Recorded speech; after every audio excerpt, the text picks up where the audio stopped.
अहिले भर्खरैको यो मेरो क्लिप भन्दा अगाडिको खबरले हामीलाई जानकारी के गरायो भन्दाखेरि 14 अर्ब रुपैयाँ भ्रष्टाचार भयो र यो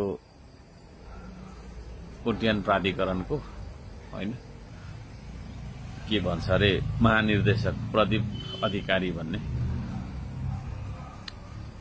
उसले चाहिँ तपाईको चाहिँ नि भ्रष्टाचार गरेको र चाहिँ नि यो छानबिन समितिले चाहिँ यसलाई चाहिँ तुरुन्त निलम्बन गर्नुपर्छ भन्ने खालको प्रतिवेदन आएको भन्ने आयो।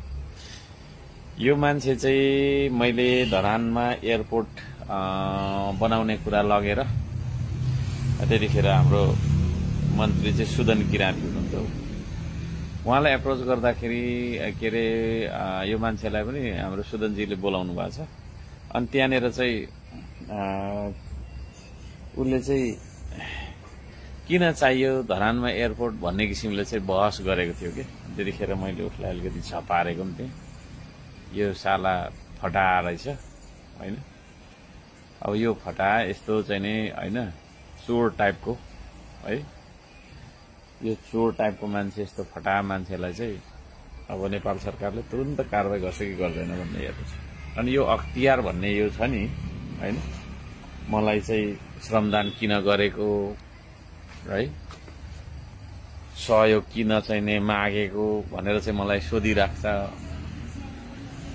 मासु र भात किन खुवाएको भनेर सोधिराख्छ। जुन दाताहरूले चाहिँ नि खुवाएको दिएको कुरालाई सोधिराख्ने अख्तियार भन्नेले चाहिँ यसले अब के गर्छ कि गर्दैन हेरौँ है। यस्ता चोर फटा गधार, यस्ता चोर फटा गधाहरू देशैभरि छ। म चाहिँ तपाईको चाहिँ सम्बन्धित ठाउँमा भएको भए नि यस्ता मान्छेहरूलाई तपाईको पाता कसेर उधो मुन्टे झन्डाइदिन्छु रुखमा है। 1 घण्टा ट्याक झुन्डाउने अनि छादेपछि हैन तपाईको मुखबाट रियाल पुरा सिंगान निस्केपछि ठ्याक्क तल झार्ने है।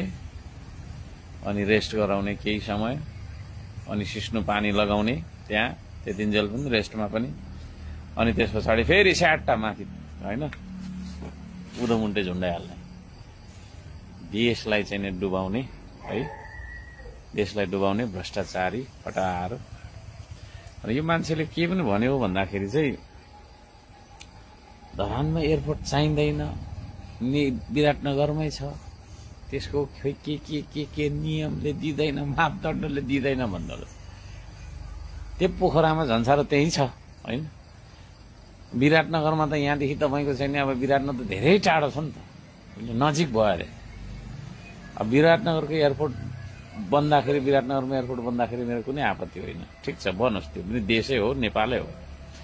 धरानमा बन्दाखेरि चाहिँ के को आपत्ति त हैन। विराटनगरको मान्छेलाई आपत्ति कि अथवा पार्टीलाई आपत्ति कि अथवा स्वतन्त्रले जितेर आयो, अब यसलाई चाहिँ त्यो खालको कुरामा सपोर्ट गर्यो भने भरि यसको वाहवाही हुन्छ, हाम्रो पार्टीको बर्बाद हुने भयो भन्ने हो कि के हो त त्यो हैन। अब मौसमको हिसाबले पनि Dharan is better than Biratnagar हैन। यहाँ न कहिले चाहिँ नि हुस्सु लाग्छ न कहिले हैन पानी परेर डुबान हुन्छ। यस्तो फेभरेबल वेदर भएको ठाउँमा बनाउन भनेको नजिक भयो भन्छ। पोखरामा त तपाईको चाहिँ अर्को त्यो उसँग झन्सारो त्यही टाँसिएको छैन र एउटै सहरमा, त्यहाँ चाहिँ बनाएको एयरपोर्ट 14 अर्ब भ्रष्टाचार गर्यो भन्ने छान्ने छ। यस्ता फटा गदाएर चाहिँ यो ठट हाम्रो फेरि सुदनजी हैन, उहाँ निर्णय गर्नु नसक्ने मान्छे, मन्त्री त बन्नुभयो बिचरा, यता भनौँ नहुने उता डङ ठोकिदिएर त्यतिखेर ल बनाऊ भनेर भनिदिएको भए अहिले चाहिँ बनिराखेको हुन्थ्यो। के गर्ने अब यस्तो यस्तो यो चाहिँ नि अरूले त्यहाँनिर दिमाग बुद्धि दिइराखेको। अनि यो मान्छे चाहिँ यो के अरे यो यसको नाम पनि के अरे तपाईँले सुनिहाल्नुभयो अघि, यसले चाहिँ यस्तो गरेको थियो क्या धरानमा, अनि अहिले चाहिँ भ्रष्टाचारमा परेछ, निलम्बन गर्ने भनेछ। तत्काल निलम्बन गरेर भातखडी लाएर चाहिँ गरिहाल्नुपर्छ। म चाहिँ भए चाहिँ म रुखमै झुन्डाउँथेँ, अब म त्यहाँ छैन, नत्र अघि भने जस्ता तुर्लुङ काबु तपाईको वेट चिनेकै छैन। कुनै दिन त्यहाँ पुग्यो भने थाहा हुन्छ के रहेछ मान्छे भन्ने चिज। अहिले चाहिँ अब मेरो उसमा परेन खटार। ल साथीहरू के भन्नुहुन्छ दिनुहोस् है राय दिनुहोस् है।